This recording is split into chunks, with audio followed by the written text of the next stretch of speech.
10 signs you're rich on paper, broke in reality. There's a marketing manager in Chicago. Let's call him Andre. His salary is $130,000 a year. He drives a 3-year-old SUV. His house sits in a new development. 2 stories, a 2-car garage.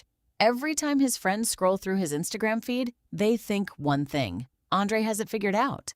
But ask Andre one simple question. How long would he last if that paycheck stopped next month? The answer, less than a month, not months, weeks. In that same city, there's a public school teacher named Wendy. Her salary is $52,000 a year. She drives a 5-year-old Honda, a little faded, small dent in the bumper. She rents a 2-bedroom apartment. If you looked at her feed, there'd be nothing remarkable there. But Wendy has 8 months of expenses, sitting in an emergency fund. Her investments are modest but consistent, running for 6 years straight now. Same city, wildly different outcomes. This isn't about who earns more. It isn't even about who's smarter with money. This is about who actually holds control and who's just holding the appearance of it. Data from major financial institutions like Fidelity and Empower shows this pattern again and again. Roughly 40% of high-income households in developed economies still live paycheck to paycheck. Not because they're poor, because they look rich, and the cost of looking rich, it turns out, is far more expensive than it seems. Here's the uncomfortable truth. Visible wealth and real wealth are 2 completely different things, and most people don't realize they're building the first while believing they're building the second. Let's break down why this happens. The mechanism is simple but brutal. Every time income rises, there's an automatic psychological pull to raise the lifestyle right alongside it. This is lifestyle inflation. The problem isn't the increase itself. The problem is that it happens automatically without a conscious decision. Money that should flow into savings quietly gets absorbed into new payments, new subscriptions, upgrades that feel earned because you worked hard for it. I am not done yet. That's before we even get to the second layer. There's a second cost most people never calculate. Andre's house isn't just a mortgage. There's an HOA fee, higher electricity from AC running in every room, landscaping, property taxes that climb every year. His SUV isn't just a car payment. There's pricier gas, higher insurance, service costs that run double what Wendy pays for her Honda. The math is brutal. Every expensive-looking thing carries a tail of costs far longer than its sticker price.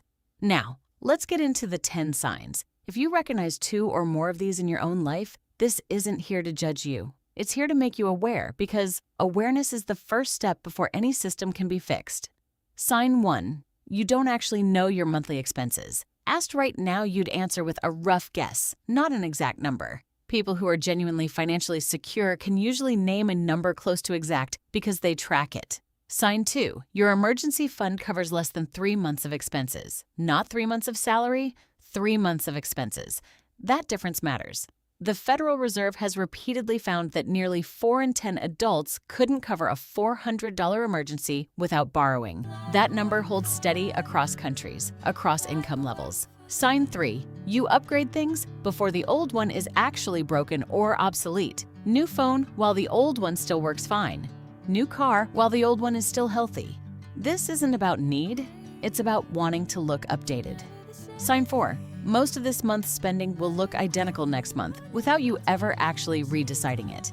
A streaming subscription you barely watch, a gym membership you rarely use. This isn't a conscious decision. It's an old decision left running on autopilot. Sign 5. You feel anxious about money even though your income is higher than last year. This is the clearest signal of lifestyle inflation. If financial anxiety doesn't drop as income rises, it means the raise got spent before you ever noticed it landing. Sign 6. You know the price of your expensive things, but not how many times you've actually used them. This is cost per use, price divided by frequency of use. A $200 jacket worn twice actually costs $100 per wear. That number, seen naked like that, feels very different from just $200. Sign 7.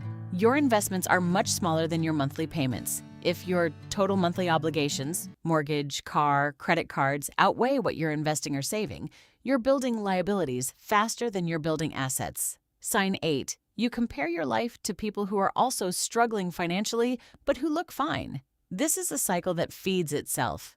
Everyone's copying the same appearance of stability that nobody underneath actually has. Sign 9. Your last big financial decision was driven by social momentum, not numbers. Bought a house because everyone your age already has. Bought a new car because it was time, not because you sat down, ran the numbers, and decided it made sense for your situation. Sign 10. You've never explicitly calculated your net worth. Not salary, not the listing price of your house. Net worth. Total assets minus total debt. A lot of high earners never calculate this because somewhere underneath, they're afraid the number is smaller than they think. Those are the 10 signs. Now let's see how this actually plays out in real life through two people who took completely opposite paths. David works as a sales manager, earning $160,000 a year. At 45, he's driving a brand new European sedan, living in a house where the mortgage eats 40% of his monthly income. Every time a bonus lands, there's some new expense that feels deserved. A kitchen renovation, a family trip abroad, a home theater upgrade. At 55, when his company restructures and his position gets cut, David has savings worth about 4 months of expenses. He sells the car within the first 3 months of unemployment. Christine, David's colleague in the same division, earns only about 60% of what David makes, $96,000 a year. Her car is a 5-year-old Japanese sedan, driven until it genuinely needs replacing. She automates 20% of her income straight into investments every payday before that money ever has a chance to feel available in her checking account.